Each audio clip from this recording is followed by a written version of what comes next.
Finally decided to upload a video.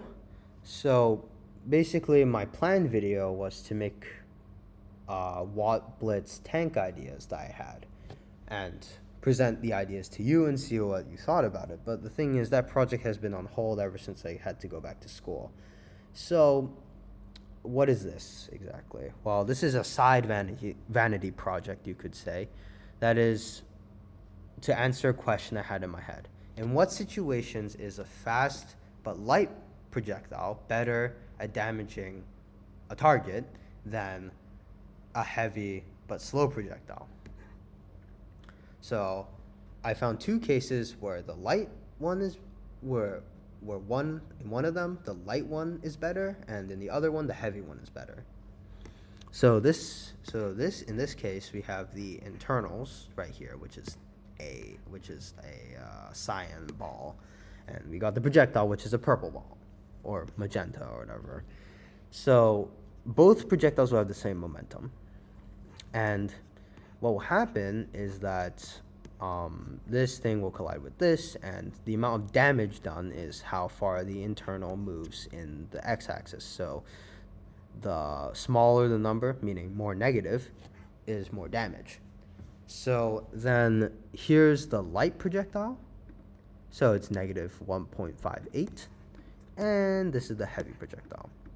Now the thing is, the reason why I'm not putting it on elastic collision, because basically no collisions are elastic in real life. And the thing is, if it were elastic, the results would pretty much be the same. So I think they would be the same, that is. I'm not entirely sure. But hey, it's just unrealistic if it's just completely elastic. So I went for the lowest setting possible. And for the heavy ball, it only has a velocity of negative 0.79, which means that for just the internals or ductile armor, because ductile armor only the part of the armor that is in the path of the ball will stop it.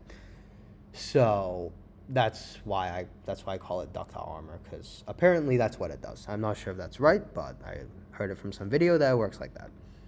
So in this case, the lighter ball is better. Lighter, faster one is better. But this is a pretty, how do I say it? It's not a common case, because obviously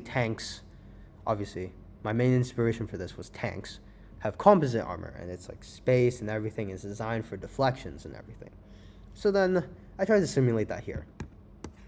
This is more like spaced armor. It's just like an armor plate in the front. Now, don't like question why these two balls right here are heavier than the internals or the armor plate behind it, but just go with it for now. So in this case, let's do the fast ball again. As you can see, because the fastball hit these at an angle, that means that it transfers some of it, the horizontal velocity is converted to some vertical velocity. So even though the momentum this way is the same, these balls don't actually hit the internals. So that means a lighter ball is more prone to deflection, despite having the same momentum as the heavier ball. And also, yeah, it's just more prone to deflection. I don't know what I was going to say there. Now, what if we try the heavier ball?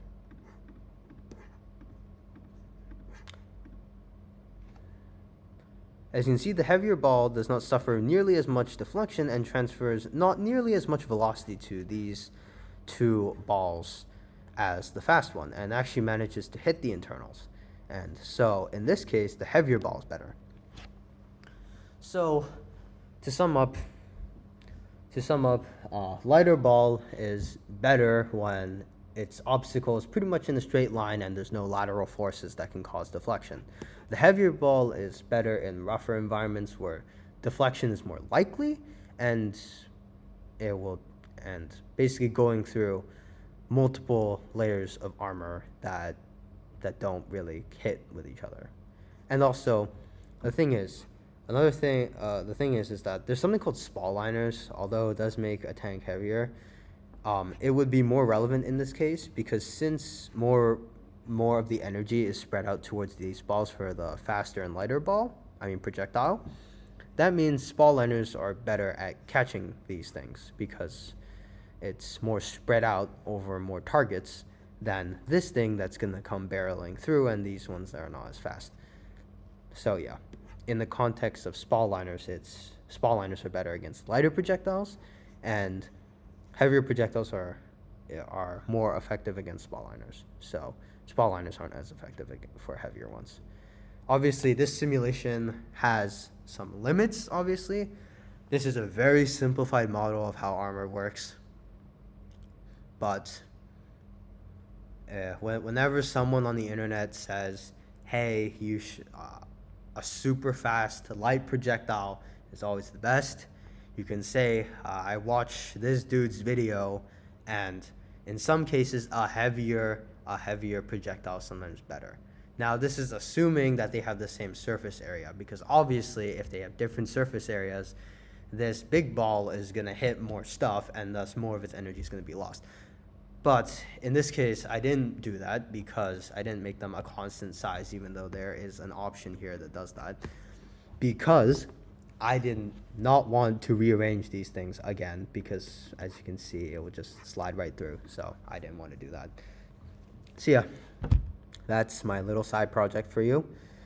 And see ya maybe like another month or so, or 2 months.